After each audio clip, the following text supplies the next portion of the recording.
First, a Hebrew lesson.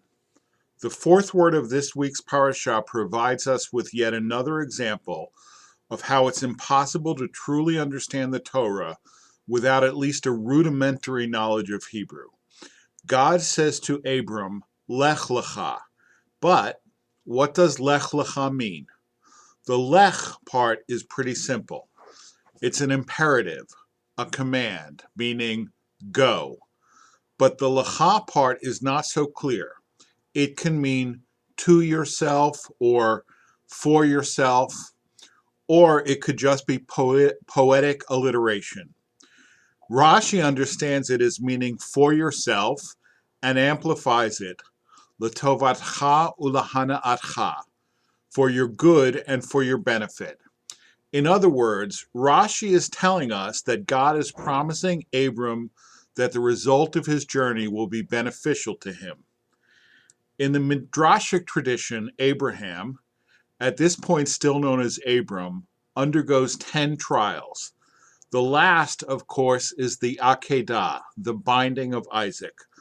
The first is this command, Lech Lecha.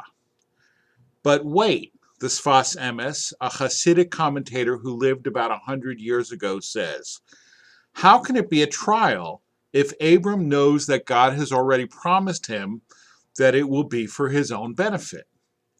And then he answers his own question. Knowing that it would be beneficial to him was precisely the trial that Abram faced. Abram's desire was to do everything purely out of obedience to God, and not for any other motive. How could he maintain that purity of motive, knowing that his obedience would also prove beneficial to him in a this-world way? What a countercultural thought. Those of us who are rabbis and Jewish educators often find ourselves in the position of selling Judaism, of convincing people to observe mitzvot which they don't currently observe, to support the community, and so on.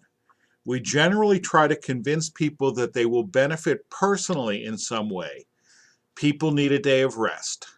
A Shabbat meal brings the family together. Keeping kosher will help you feel closer to God, and so on. But the Sfas Emes is saying that's not what Judaism is about at all.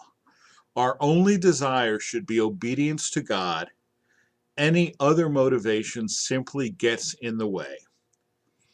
Does this speak to you at all? What motivates you to do the Jewish things that you do?